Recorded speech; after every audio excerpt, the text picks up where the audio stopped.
అందరికీ నమస్కారం. నా ప్రాణమ పార్ట్ 120. నెక్స్ట్ డే మార్నింగు 9 అవుతుండగా ధృతికి మెలకు వస్తుంది. మెల్లగా కళ్ళు తెరిచి చిన్నపిల్లాళ్ళ తను చుట్టుకుని గుండెల మీద తల పెట్టుకుని పడుకుని ఉన్న అశ్విన్ని ముద్దు పెట్టుకుని తనను మెల్లగా పక్కన పిల్లో మీద పడుకోబెట్టి ఫ్రెష్ అవ్వడానికి వెళ్తుంది.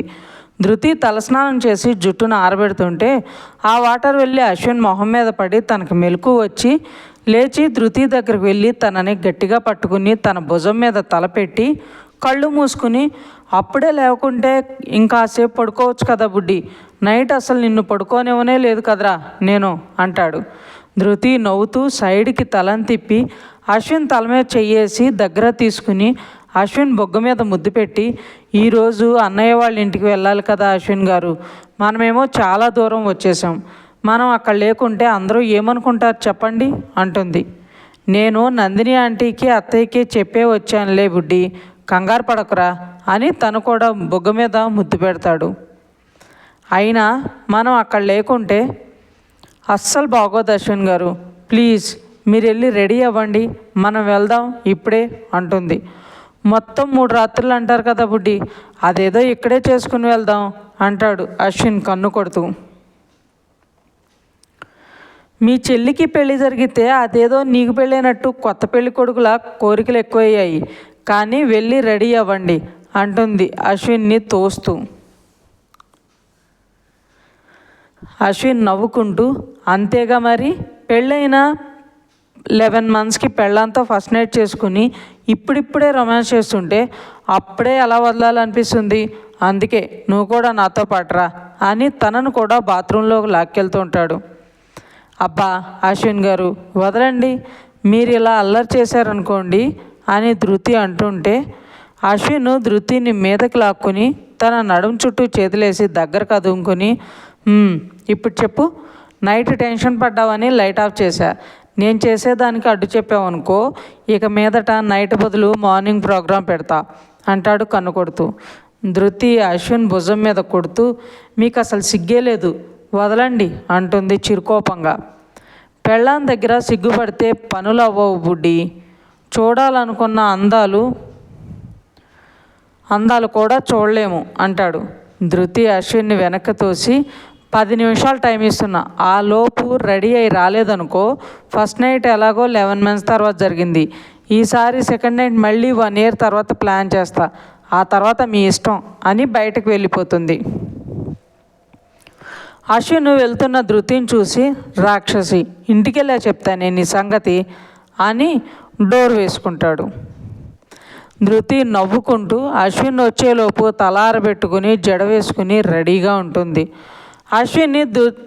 అశ్విన్ ధృతిని కోపంగా చూస్తూ డ్రెస్ చేసుకుని అద్దం ముందు నిలబడి తలదూకుంటూ ఉండగా ధృతి అశ్విన్ని వెనక నుండి హక్ చేసుకుని, చిన్నుని దగ్గరుండి అత్తవారింటికి పంపించుకుంటే అస్సలు బాగోదు అశ్విన్ గారు, అందుకే ఇలా, సారీ అని అశ్విన్ చెంప పట్టుకుని దగ్గరకు లాక్కుని ముద్దు పెడుతుంది. అశ్విన్ నవ్వుకుంటూ వెనక తిరిగి ధృతి చేయి పట్టుకుని, నేను రెడీరా వెళ్దామా అంటాడు. ధృతి కూడా నవ్వి అశ్విన్ చేతుల చుట్టూ చెయ్యేసి పట్టుకుని వెళ్దాం అని హోటల్ వెకేట్ చేసి ఎయిర్పోర్ట్కి వెళ్ళిపోతారు.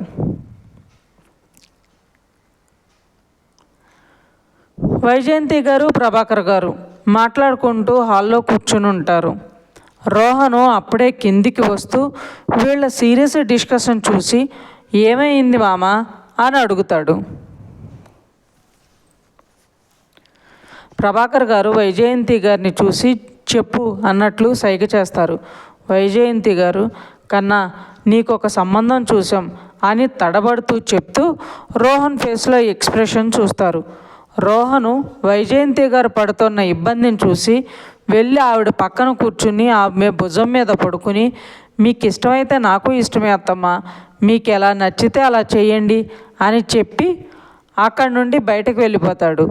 రోహను కార్ డ్రైవ్ చేస్తూ, పెళ్ళికైతే ఒప్పుకున్నాను, కానీ వచ్చిన అమ్మాయిని నేను యాక్సెప్ట్ చేయగలనా, తనని హ్యాపీగా ఉంచగలనా, తొందరపడి పెళ్లి కొప్పుకొని ఒక అమ్మాయి జీవితాన్ని నాశనం చేస్తున్నానేమో అని ఆలోచిస్తూ ఎదురుగా రోడ్డు క్రాస్ చేస్తున్న అమ్మాయికి యాక్సిడెంట్ చేయబోయి అది చూసి సడన్ బ్రేక్ వేస్తాడు.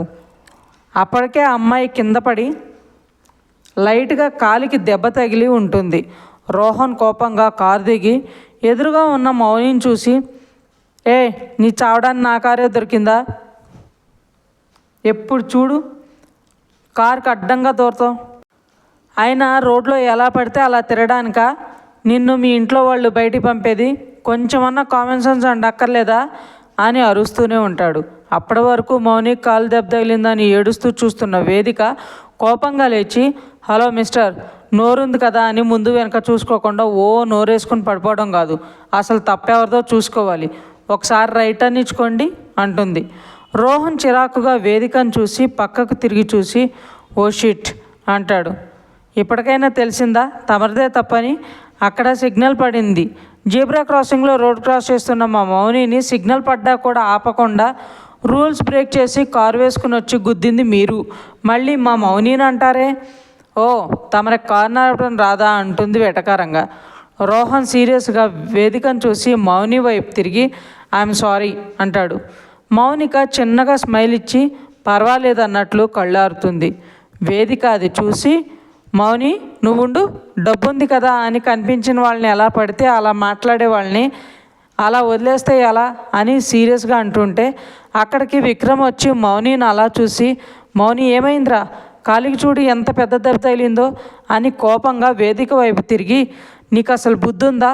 కాలికి దెబ్బ తగిలి బ్లడ్ పోతుంటే ఇక్కడ కూర్చుని తీరిగ్గా గొడవ స్టార్ట్ చేస్తున్నావా ఈడియట్, ముందెళ్ళి కారు తీయి అని గట్టిగా అరిచి రోహన్ వైపు తిరిగి తన కాలర్ పట్టుకుని, తనకేం కాలేదు కాబట్టి ఏమనకుండా వదిలేస్తున్నా, కళ్ళు నెత్తిన పెట్టుకోకుండా కిందకి చూసి కారు నడుపు అంటుంటే మౌని ఫాస్ట్గా లేచి విక్రమ్ చేతిలో నుండి రోహన్ కాలర్ని విడిపించి కోపంగా ఒక లుక్కిస్తుంది. అంతే, విక్రమ్ సైలెంట్గా అక్కడి నుండి వెళ్ళిపోతుంటే మౌని విక్రమ్ చేయిని పట్టుకుని ఆపి సీరియస్గా చూస్తుంది. విక్రమ్ ఇంకా తప్పక రోహన్ వైపు తిరిగి, మీతో రూడ్గా బిహేవ్ చేసినందుకు ఐఎమ్ వెరీ సారీ సార్ అంటాడు. రోహన్ ఆశ్చర్యంగా చూస్తాడు వాళ్ళని. మౌని కోసం విక్రమ్ బాధపడి కోపంగా రియాక్ట్ అవటం, తప్పు తనదైనా సారీ చెప్పించడం, విక్రమ్ని కంటి చూపుతో కంట్రోల్ చేయటం తనకి చాలా అంటే చాలా ఆశ్చర్యంగా అనిపిస్తుంది రోహన్కి. విక్రమ్ మౌని వైపు తిరిగి, ఇప్పుడు హ్యాపీనా? ఎప్పుడు చూడు ఆ చూపుతోనే కంట్రోల్ చేస్తావు మమ్మల్ని, తప్పు చేసిన వాళ్ళని కూడా ఏం అనివ్వకుండా వెనకేసుకుని వస్తున్నావు, ఎంతసేపు పక్కన వాళ్ళని ఉద్ధరించడమే కాదు తమన్ని కూడా కాస్త చూసుకోండి అని చెప్పి వేదిక కోసం చూడటానికి ముందుకని వెళ్తాడు. రోహను మౌనిని చూసి, అయ్యో చాలా బ్లడ్ పోతుంది, 1 minute అని తన కారులో నుండి ఫస్ట్ ఎయిడ్ బాక్స్ తెచ్చి తన కాలు క్లీన్ చేయడానికని కింద కూర్చుంటాడు. మౌని ఇబ్బందిగా పక్కకు జరిగి వద్దు అన్నట్లు తలవుతుంది. రోహన్ మనసులో, ఏమైంది అమ్మాయికి, ఎంతసేపు ఈమె పక్కన ఉన్న వాళ్ళు మీద పడి మరి కొట్టేసేలా మాట్లాడతారు, తినేమో చిన్న స్మైల్తో మాట్లాడేస్తుంది అనుకుంటూ, పర్లేదు యాజ్ ఏ డాక్టర్గా ఐఎమ్ డూయింగ్ దిస్ అని కాలు పట్టుకోవడానికి చెయ్యి ముందుకు తీసుకుని వెళ్ళేసరికి విక్రము మౌనిని తన చేతుల్లో తీసుకుని వేదిక అక్కడ తెచ్చిన కారులో కూర్చోబెడతాడు. రోహన్ విక్రమ్ వైపు సీరియస్గా చూస్తాడు, అయినా అదేమీ తను చూడ్డు. రోహన్ మనసులో, ఏంటి వీళ్ళకి ఇంత పొగరు, ఒక్కొక్కరు ఒక్కొక్కలా ఉన్నారు, ముగ్గురే అనుకుని తన కారు దగ్గరికి వెళ్ళిపోతాడు.